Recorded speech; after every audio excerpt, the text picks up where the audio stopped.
അപ്പോൾ എല്ലാവർക്കും മനസ്സിലായി കാണില്ല, ഇന്ന് കുപ്പിച്ചൂണ്ടിട്ടുള്ള മീൻപിടുത്തം കാണാം. ചൂണ്ടിടാൻ പ്ലാൻ ഇട്ടപ്പോഴാണ് കൂട്ടുകാരനെ വിട്ട് ചേര കുടുങ്ങി കിടക്കുന്ന കാര്യം അറിഞ്ഞത്. അവനാണ് പേടിച്ചിട്ട് പിടിക്കാനും സമ്മതിക്കുന്നില്ല. അവനറിയുന്നില്ലല്ലോ അവനെ രക്ഷിക്കാനാണെന്ന്. കുടുങ്ങിയിട്ട് അധികം നേരമൊന്നും ആയില്ലെന്ന് തോന്നുന്നു. ആള് നല്ല ആക്റ്റീവായിരുന്നു. അങ്ങനെ ദേഹത്തൊരു മുറിവ് പോലും പറ്റിക്കാണ്ട് നമ്മൾ നെറ്റ് കട്ട് ചെയ്ത് മാറ്റി. അങ്ങനെ ചൂണ്ടിടാൻ വന്ന് ഞങ്ങൾ 1 മണിക്കൂർ എടുത്തിട്ടാണ് ഇവന് ഊരിയെടുത്തത്. ഇനി പരിസരത്തൊക്കെ കണ്ടേക്കല്ലെന്ന് ഉപദേശം കൊടുത്ത് അവൻ നമ്മൾ റിലീസ് ചെയ്തു. 2 സെക്കൻഡ് ആലോചന കഴിഞ്ഞപ്പോഴാണ് ആൾക്ക് മനസ്സിലായത് അവൻ രക്ഷപ്പെട്ടാണെന്ന്. അവനൊരു ആറ്റം പറഞ്ഞു പോയി. അങ്ങനെ നമ്മുടെ മിഷൻ കുപ്പിച്ചുകൊണ്ട് പിന്നെ ആക്റ്റീവായി. നമ്മൾ ബൈറ്റായിട്ട് യൂസ് ചെയ്യുന്ന പള്ളത്തിയാണ്. പള്ളത്തിക്ക് വേണ്ടിയുള്ള വീശി തുടങ്ങി. പള്ളത്തിന് മാത്രം എടുത്ത് ബാക്കിയുള്ള മീനിന് മൊത്തം നമ്മൾ തോട്ടിലിട്ട് വിട്ടിട്ടുണ്ട്. കിട്ടിയ വെള്ളത്തിൽ ചാവാണ്ടിരിക്കാൻ ഇങ്ങനെ ഇടണം. അങ്ങനെ 8 കുപ്പിച്ചുകൊണ്ട് 2 കുളത്തിലായിട്ട് ഇടുന്നുണ്ട്. പള്ളത്തിൽ ചത്തുപോവാതെ ഇതേപോലെ കുറച്ച് 2 കുളത്തിലായിട്ട് ഇട്ട് വെച്ചു. ചൂണ്ട മൊത്തം ഇട്ട് കഴിഞ്ഞപ്പോൾ 8 മണിയായി. 10 മണിയപ്പോൾ ഞങ്ങൾ നോക്കിയപ്പോൾ ആദ്യത്തെ മീൻ കിട്ടി.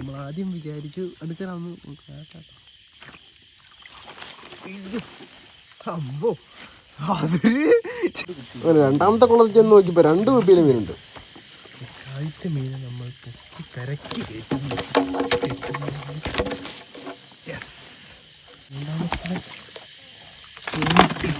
അവനും ഇവിടെ തന്നെയുണ്ട്. 2 എണ്ണത്തെ നമ്മൾ കയറ്റിയിട്ടുണ്ട്. ഒരുത്തം വെള്ളത്തിന് കക്കി കളഞ്ഞ് രക്ഷപ്പെടാൻ നോക്കി, പക്ഷെ ചൂണ്ട അകത്തായിരുന്നു. അങ്ങനെ ഈ കാണുന്നവരാണ് നമുക്ക് നൈറ്റ് കിട്ടിയത്. ബാക്കി 3 വെള്ളത്തിക്ക് ജീവൻ ഉണ്ടായിരുന്നു. അതിലെന്തെങ്കിലും ഉണ്ടോന്ന് അറിയാൻ രാവിലെ പോയി നോക്കിയപ്പോൾ എല്ലാ ചൂണ്ടയും കൂട്ടിക്കെട്ടി ഒരു മീൻ കിടക്കുമായിരുന്നു. ഒരു പക്ഷേ മറ്റു ചൂണ്ടകൾ ഇങ്ങനെ ഉടക്കില്ലായിരുന്നു, നമുക്ക് അതിൽ നിന്നും കിട്ടി തന്നെ വരാല്.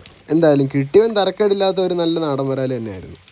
അങ്ങനെ നമുക്ക് ഇന്നലെ നൈറ്റ് കിട്ടി 3 വരാലും ഇപ്പോൾ കിട്ടിയ ഒരു വരാലും കൂട്ടി ഒരു 1.5 കിലോ എടുത്ത് മീൻ കിട്ടിയിട്ടുണ്ട്.